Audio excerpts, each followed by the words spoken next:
right, welcome back. My name is Seth Juarez. I'm Christina Warren. And we are here for day 2 wrap. This has been amazing. I'm exhausted, but but I'm also excited. There's been a ton of content. You've seen both sessions.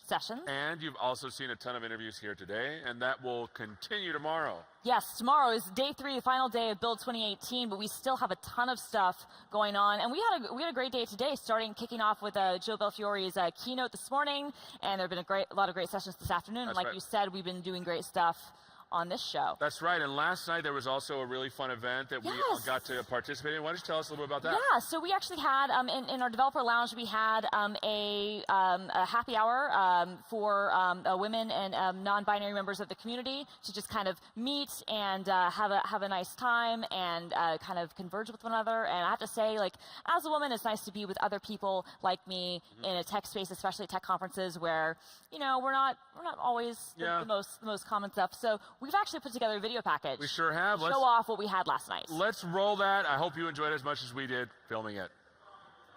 I'm Charmaine. I was an intern at Microsoft, and then I was brought here by the Cloud Developer Advocates team. My name is Nara Coldwater. I'm actually a junior in high school from Minneapolis. And I got flown here by the Cloud Advocates team. My name's Donna Malieri. I used to work at Microsoft for about 6 years, and I just recently left to join a startup. So it's my first time back at Build, not being an employee, so I get the attendee experience for the first time ever. My name is Grace Johnson, and I'm a student at the University of Melbourne in Australia, currently in my final year Masters of Software Engineering. This happy hour event is meant for women in tech or non-binary, like anyone pretty much. So it's meant to be an inclusive space for people to just chat, hang out, have fun, kind of like relax after a long day of the conference. So this happy hour is amazing. I've been to a lot of tech events, and I haven't really seen the same kind of setup at such a big company-sponsored event. This happy hour is for like women in STEM to come together, and it's like a takeover so that we can all talk to each other and support each other. We had a great discussion about how it's hard when you're the only one that looks like you. You kind of can feel isolated. So this is a really great place to meet other people who have those experiences. This happy hour, I think, is an opportunity for everybody to get together, to meet, to exchange notes and ideas based on what they've learnt during the day. Just have the food, drink, and unwind after quite an intense day of learning. So the reason I like Build so much is because you get a chance to talk to so many different people. You get to talk to developers, you get to talk to people who build infrastructure, you get to talk to people who build apps. The booths are all really great. I love how they're all staffed by engineers who actually know the product, can give you demos, rather than giving you a sales pitch. I really enjoyed Scott Guthrie's keynote. I thought it was really amazing and really well put together. And it's definitely kind of leading up to like what Microsoft's all about now and what it's heading towards. My favorite part about Build so far has been this lounge, actually, because there was ponies over there, there are egg chairs, there was a candy bar which you can get as much as you wanted in, which is the best part, and just like meeting as many people as I can and talking about my story and feeling really supported. I think my favorite part was the keynote this morning, hearing Satya Nadella talk and also just hear about the direction Microsoft's taking and all of the exciting stuff that's going to be happening over the next 12 plus months. That was awesome. I loved it. It was amazing to see so many young and kind of new developers and to kind of hear them talk about the next phase of Microsoft. We have a guest. We have a guest. I was going to say we have like the perfect segue because Larry is here with us. And I'm pretty excited. You've been with the company for a while. Yeah, how long have you been with Microsoft? Yeah, 33 years. So, yeah, all those lovely young people, yeah, none of them were born when I was starting at Microsoft. It's like, it's terrible. My kids are now older than the new hires starting this year. Oh, my and goodness. it's like, if there's nothing, there was a time when I felt old because like the new hires hadn't been born when I was working. And now it's my kids. I'm like, what's the next one? Is it my grandkids? Is that going to be? Oh, no, don't. Shh, no. So it's a privilege to have you here because one of the things I'm most excited to talk to you about is events. You have been to events like from the very first of the PDCs all the way to now. Tell us about how those have changed. Yes, please. It's funny, actually, because I missed the first PDC, but I was at the second one, which is when we unveiled NT 3.1. Wow. And so, yeah, so we're talking, what, 1992. It's amazing. the thing that blows my mind is back in '92, what we had was basically, it was a bunch of guys on stage with PowerPoint slides and a big old room, but that was it. And you had an expo room, but there was a few vendors, a half dozen of them. Wow. And it's so much of the same, but 10 talks, 15 talks, it was tiny. And I look today, and I look at, I've been to several of the builds recently. I look at this. Right. This insane booth. Pretty cool. Great. Across the way, people don't realize this is Podcast Central. We now have like dedicated spaces for that. The keynotes are so much more polished, so more careful, and they talk about so much more stuff. And there's the amount of stuff that's happening, that's changing, stuff that's going on here today. It's just like insane. Yeah. And I love that. That's part of what makes this so much fun and so exciting for me is to get here and see all the stuff that we're working on. Because, well, to be totally honest, as a developer, working in my little office, and I don't actually get to see most of the cool stuff that Microsoft is working on. That's cool. They don't tell us that stuff. I get to right. know that, and I So we have a learn way to be here. so much about this stuff here, and it's great. But the thing that amazes is just the scale. But what's not changed at all is the enthusiasm, the passion. Our customers, that's the same. I get the same buzz here today from talking to these customers and from listening to the stuff that they're dealing with, the problems they're dealing with.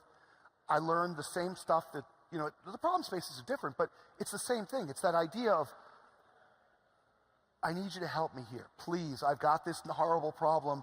What can you do? What can you as a developer do to help me as a customer? That's part of what I love about this. I mean, I've taken away a dozen things at least that I'm going to be bringing back to my team when I get back to the office to talk to them about, well, there was this person who was complaining about this problem and that problem and this other thing. So.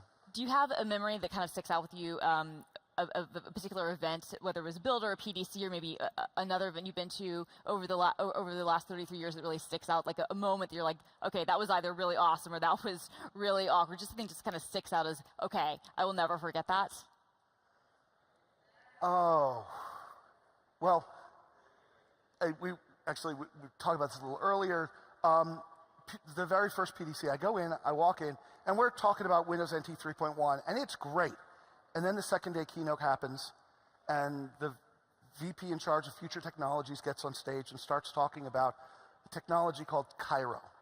Cairo. Cairo. Okay. Cairo. And everybody stopped talking about NT. They started talking about Cairo. When's this coming out? When's this coming out? When's this coming out? I still have people on Twitter who ask me, so when is Microsoft going to be delivering all the technology you talked about at Cairo? What was it? What did Cairo end up becoming? So Cairo was an integrated suite of technologies. It was, it actually ended up being, the RPC services that are in Windows and have been since NT 3.1, the Active Directory,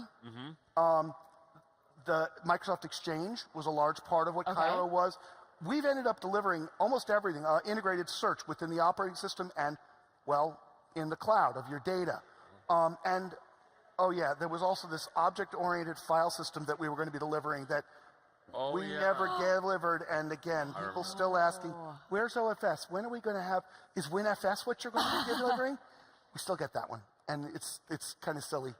There have been some epic parties. I remember several years ago, we rented out Universal Studios. Oh, cool. At Halloween. Nice. This was, I guess, I don't remember what it was, billed, I think, but at Halloween. So they were all decked out with like zombies and ghosts, and the actors were throughout the park trying to scare all of the PDC attendees. And that was huge fun. That was. They should have dressed up as bugs. That would have been awesome. They should have dressed up as Vista. Oh man, harsh. This Burn. might have been the Vista. Oh man, harsh. Okay, so Burn. I felt that. That was harsh. I love that. That was good. I like that. So another thing I want to ask you is that we asked about how things have changed. Yeah. What has stayed the same? Well, Fundamentally. as I started, enthusiasm. the enthusiasm level, the content. There's always content. The content's amazing. But the enthusiasm of our customers for our products, that has been constant throughout the years. I mean, and it's part of what makes me love this conference so much is that you really start to understand the level of really true passion that our customers have for the work that we do. It's amazing. It really is quite extraordinary how much love they have for the things we do. And what we do has changed. I mean, there's Azure, IoT, all these things we're doing.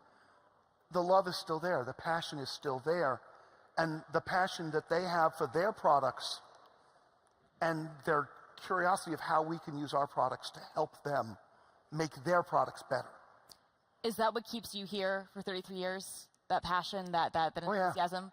Oh, yeah. I mean, I was talking to some of the Microsoft student partners earlier today, and there was a comment I made. It's like, I'm doing what I love.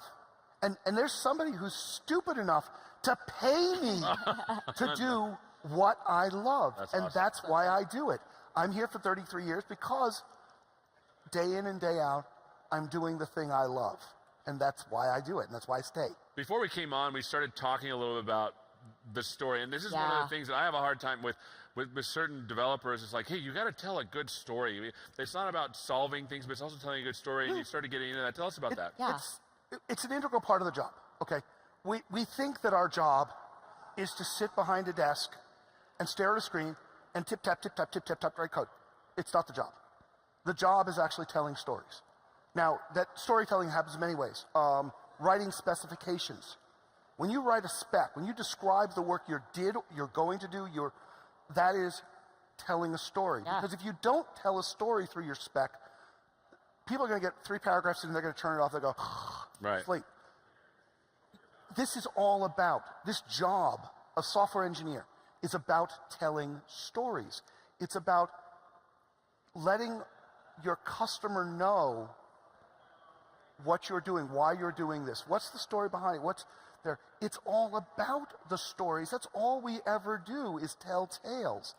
And if you don't know how to stitch together a story, a narrative, a coherent framework for why you're doing something, that's what writers do. That's what authors do.